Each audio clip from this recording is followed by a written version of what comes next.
आरोग्य विभागाकडे कंत्राटी कर्मचारी म्हणून सेवेत असणाऱ्या 15,010 कर्मचाऱ्यांना शासकीय सेवेत समाविष्ट करण्याचा अत्यंत महत्त्वपूर्ण निर्णय शासनाने घेतला असून राज्याचे उपमुख्यमंत्री एकनाथ शिंदे व पालकमंत्री प्रकाश आंबेडकर यांच्याशी सातत्याने केलेल्या पाठपुराव्यास यश मिळाल्याची माहिती माजी खासदार प्राध्यापक संजय मंडलिक यांनी दिली आहे।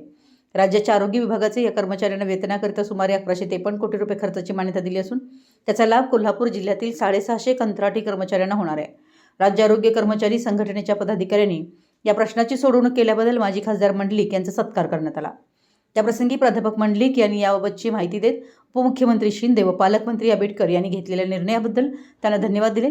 शिष्टमंडळासमोर बोलताना प्राध्यापक मंडलिक म्हणाले, गेल्या 15 ते 18 वर्षापासून राज्याच्या आरोग्य विभागात आरोग्य सेविका, staff nurse, data entry operator, taluka समूह संघटक, औषध निर्माण अधिकारी तसेच लेखा व तांत्रिक विभागाकडील कर्मचारी अतिशय तुटपुंज वेतनावर काम करीत होते। कौटुंबिक समस्येसह त्यांना आर्थिक अडचणींना सामोरं जावं लागत होतं।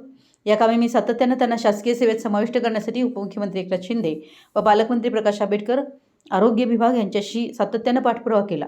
कंत्राटी कर्मचाऱ्यांचा सेवेचा विचार करून शासनाच्या आरोग्य विभागानं दिनांक 3 जून 2026च्या निर्णयाद्वारे राष्ट्रीय आरोग्य अभियानांतर्गत राज्यातील कंत्राटी कर्मचाऱ्यांपैकी 10 वर्षे व त्यापेक्षा जास्त सेवा झालेल्या कंत्राटी कर्मचाऱ्यांकरिता अभिसंख्या पदे निर्माण करून त्यासाठी 1153 कोटी रुपयांची तरतूद केली होती।